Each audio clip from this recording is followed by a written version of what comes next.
Valedictorian, Ivy League student, beloved son, murderer? Today, we discuss the bizarre case of a young, successful man, but one with a deep vendetta against the pharmaceutical industry. Were his actions justified? We'll let you decide. But first, here are the facts.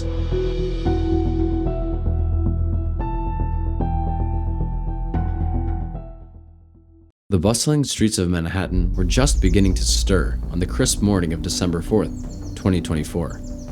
Outside the Hilton Midtown Hotel, high-powered executives and investors prepared for another day of high-stakes meetings. Among them was Brian Thompson. He was the CEO of Unitedhealth, one of the most influential figures in the American healthcare industry. Thompson had been the head of Unitedhealthcare since 2021. Under his leadership, the company's annual revenues soared to $530 billion in 2023 and served over 50 million members across the United States. There's another side. Unitedhealth had repeatedly faced accusations of improperly denying insurance claims, a practice that fueled significant frustration among consumers. Unitedhealth is the single-handed largest provider of Medicare Advantage plans, privately run versions of the U.S. government's Medicare program for people aged 65 or older. Despite the business's financial success, Thompson had been an effective leader, but he had also been polarizing to the public. The portfolio Thompson managed generated $74 billion in revenue in their most recent quarter, making it the largest subsidiary of Minnetonka, a Minnesota-based UnitedHealth group. His $10.2 million annual compensation package, including salary, bonus, and stock options awards, made him one of the company's highest-paid executives. He really pushed for cutting costs and adopting artificial intelligence systems to streamline claims processing. In fact, many customers had complained about these AI-driven solutions, accusing the company of denying claims for life-saving procedures based on automated judgments instead of human review. This friction between the company's profitability and its customers' well-being had placed Thompson at the center of a heated debate about the ethical responsibilities of large corporations in the healthcare space.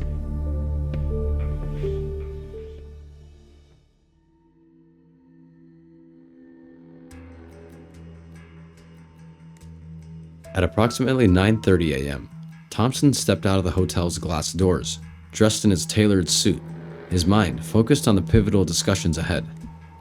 Chatter filled the Midtown, and the hum of traffic suddenly erupted in chaos. A young man, 26-year-old Luigi Mangione, approached Thompson with chilling determination. In his hand was a 3D printed gun, one that had been meticulously crafted. Mangione had actually used online guides to construct the firearm, so in essence, he made a firearm that kind of circumvented firearm regulations. Without hesitation, Mangione raised the weapon and pulled the trigger. The streets of Manhattan, normally a backdrop of fast-paced, routine business dealings, were suddenly filled with the sound of a single shot, followed by screams and panic. Thompson collapsed to the pavement. He was a victim of a calculated and premeditated act of violence.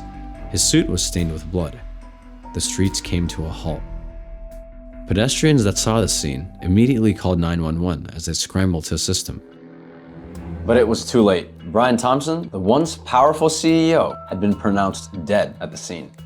As the first responders rushed to the scene, the immediate aftermath of a shooting was marked by confusion and chaos.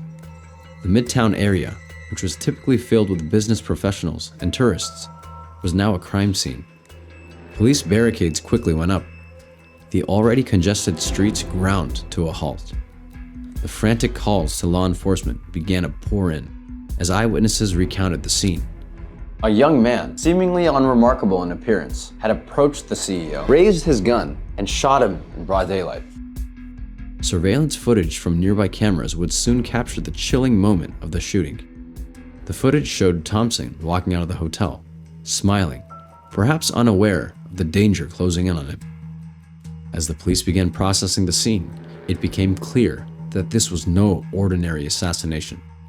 The weapon used in the murder, a 3D printed gun, was an indication of the calculated nature of the attack. The weapon was not one typically found in the hands of an average criminal. No. 3D printed guns, also known as ghost guns, are firearms that can be created at home using readily available equipment and parts, circumventing the strict regulations governing the manufacture and ownership of traditional firearms. In fact, the meticulous craftsmanship of the gun proved that Mangione had gone to really great lengths to avoid detection. It seemed that he was prepared for the violent act that he just committed. Within hours of the shooting, authorities began to piece together a profile of the suspect. The use of a 3D printed gun suggested a level of technical knowledge and premeditation. This, combined with Mangione's background, an affluent but seemingly ordinary young man born from Baltimore, raised immediate questions. How had this individual gone from a promising student to a killer? What had driven him to take the life of such a powerful figure? As news outlets and social media began to buzz about the event, the public's reaction was swift and polarized. On one hand, the murder was widely condemned by leaders from all political parties. But on another, well, the public was praising him as a martyr. Amid the widespread condemnation, an unusual undercurrent began to surface. Many people, particularly those who had been the victims of unfair insurance practices, found themselves supporting Mangione. You see, while the act of violence was undeniably horrific, a large amount of the public sympathized with the motive behind it. Over the past decade, Unitedhealth, under Thompson's leadership, had come under increasing fire for its treatment of patients. There was growing frustration, particularly with the company's claims process, which many perceived as callous and profit-driven. At the heart of his frustration was the feeling that the healthcare in the US had become more of a business than a service for those in need. As the days wore on, the investigation expanded into neighboring states, and police began to piece more details of Mangione's life. The authorities issued a manhunt, leveraging facial recognition software, social media activity, and a network of informants to track down the suspect. But despite their best efforts, Mangione seemed to vanish without a trace. For several days, the law enforcement agencies searched across the city and beyond. Surveillance footage showed Mangione briefly appearing in the area surrounding the crime scene, but disappearing into the dense crowd before any officers could respond. Meanwhile, the manhunt made headlines across the nation. The public's interest in the case only intensified. Journalists flooded New York City, covering every update, every lead. Speculation ran rampant. Who was Luigi Mangione? What could have driven him to kill such a powerful figure in the American healthcare system? As the media frenzy grew, so did the demand for answers. The investigation revealed key details about Mangione's background and later his rationale behind the actions. On December 9th, 2024, 5 days after the murder, the search for Mangione finally came to an end. A McDonald's employee in Altoona, Pennsylvania, recognized the suspect and alerted local authorities. Police quickly arrived at the McDonald's and arrested Mangione without incident. He was taken into custody and transported back to Pennsylvania, where he was later processed. Luigi Mangione's arrest was just the beginning of a complex investigation that would unravel more than a simple case of murder. In the days following his capture, authorities discovered a crucial piece of evidence that would help to explain the rationale behind his actions: a handwritten manifesto. This manifesto, which Mangione had reportedly been working on for several months, provided an insight into his worldview and ideological framework that had driven him to kill Brian Thompson.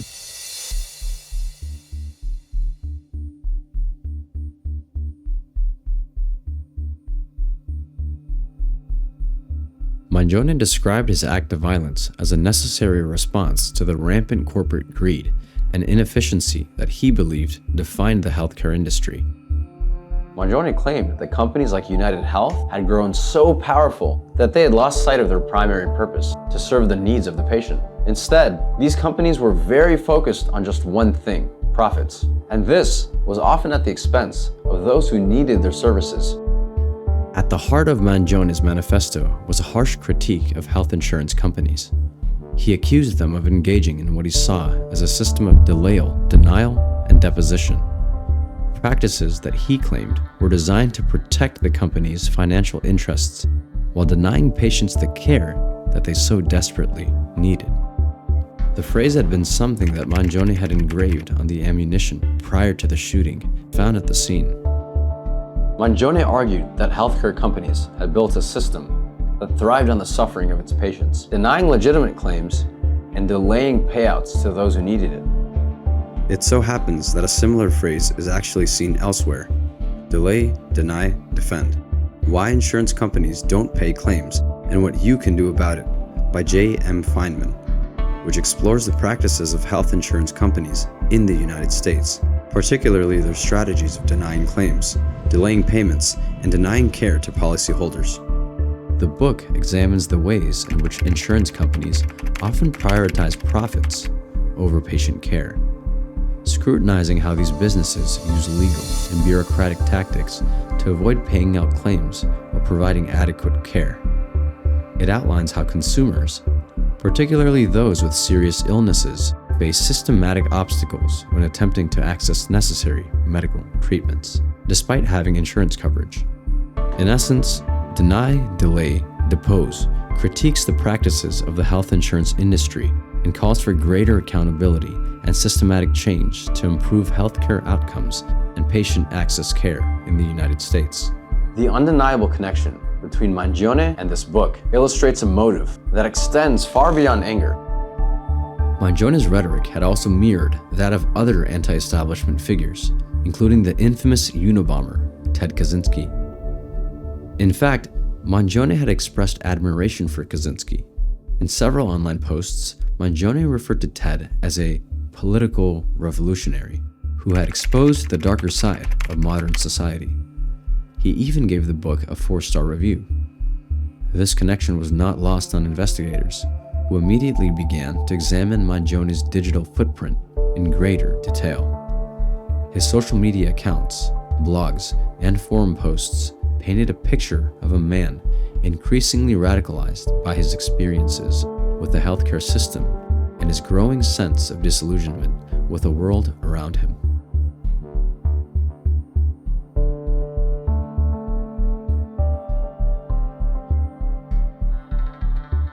Mangione's severe back pain, a condition diagnosed as spondylolisthesis, had plagued him for years.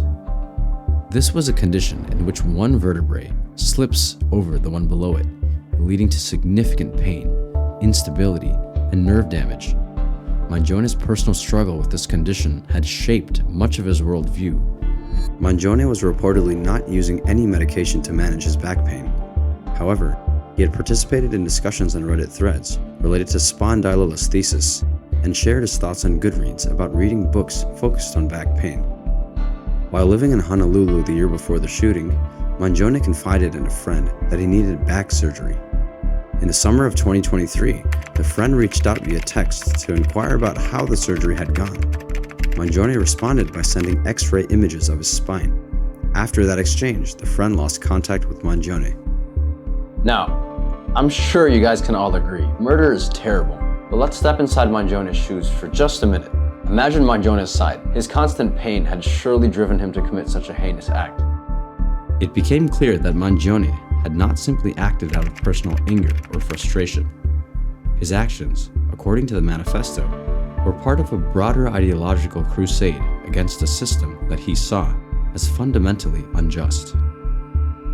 The chilling combination of Mangione's political beliefs as well as his personal struggles made his manifesto strangely relatable and definitely tragic. In fact, the murder of the health CEO's Brian Thompson was Mangione's first step in a whole process that he had outlined, which he would use to dismantle the very institutions responsible for perpetuating the social injustices that he faced.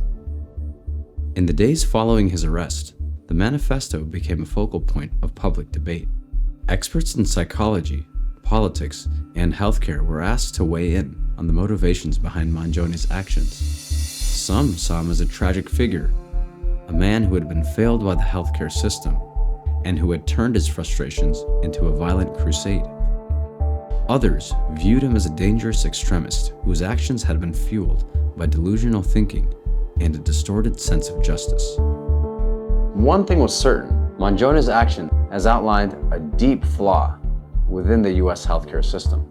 In fact, knowingly or unknowingly, the wake of Brian Thompson's murder marked a surge in discourse, specifically on the topic surrounding the healthcare system, corporate greed, and the broader societal issues that Mangione's manifesto had outlined.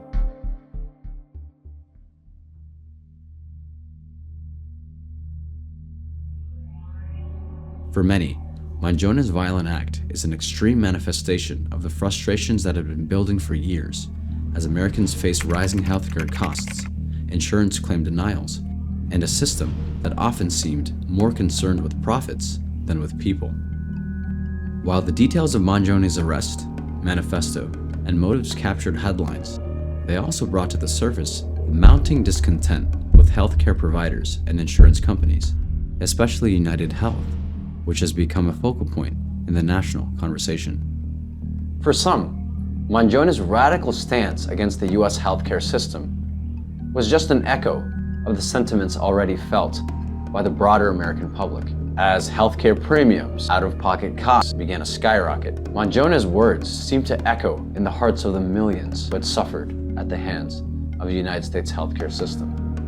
For instance, health insurance claim denials were all too common experience for many, and high-profile cases of patients being rejected for treatments or facing exorbitant out-of-pocket expenses had been making headlines for years. In 2021, the Centers for Medicare and Medicaid Services reported that approximately 18% of all health insurance claims were denied, many on questionable grounds. Furthermore, the average American family spent over $20,000 annually on healthcare, a figure that had steadily risen in recent years. With the US healthcare system plagued by inefficiencies, high costs, and complex regulations, to name a few, it was not surprising that many saw Mangione's reactions as an extreme form of self-expression. Referencing back to Mangione's manifesto, in its complex rhetoric, echoed the deep unease felt by people across the country who believed that their voices had been drowned out by the economic elite. So in conclusion, for some, Mangione felt like a symbol of resistance against corporate control, while many others condemned his actions.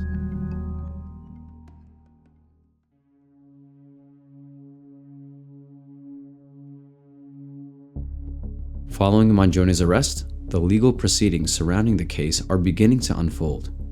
Mangione entered a plea of not guilty on December 20th in a New York courtroom to state charges related to the murder after his extradition the week prior.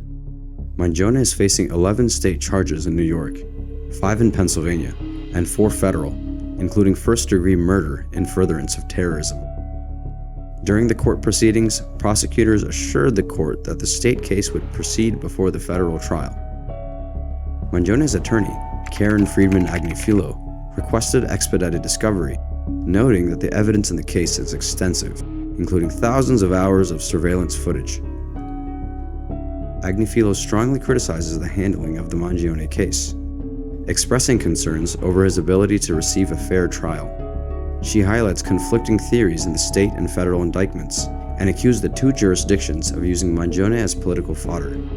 He's a young man being treated like a human ping-pong ball between 2 warring jurisdictions. She emphasized that Mangione has cooperated with law enforcement, having been in custody for over a week and voluntarily waiving extradition. Agnifilo also criticized New York City Mayor Eric Adams for his presence during Mangione's transfer to New York, calling it a political move. She argued that Adams' statements about Mangione undermined the presumption of his innocence. Agnifilo called the federal charges highly unusual, raising concerns about potential constitutional and statutory violations of double jeopardy. Manhattan District Attorney Alvin Bragg confirmed that the state and federal cases would proceed simultaneously, though the state trial would occur first. The state considers the shooting an act of terrorism, while the federal charges open the possibility of the death penalty. As of the making of this video, Mangione is currently being held at the Metropolitan Detention Center in Brooklyn. His next court appearance is scheduled for February 21st. Mangione's actions have forced the country to confront some of the truths that have been underlying the United States healthcare system. The murder of Brian Thompson serves as a stark reminder of the dangers posed by untreated societal ills. As the US continues to grapple with these issues in the future, the lessons of Mangione's crime will linger within public consciousness. Will the system change in response to these actions? Or will it continue to perpetuate the actions that led to his violence? The legacy of Brian Thompson, the man who was killed outside of Hilton Midtown, and of Luigi Mangione, the man who took his life, will ultimately depend on how the nation responds to these systemic issues that have sparked this incident. Undoubtedly, this has created a large impact on the national conversation about healthcare, corporate power, and the inequalities that continue to plague the United States.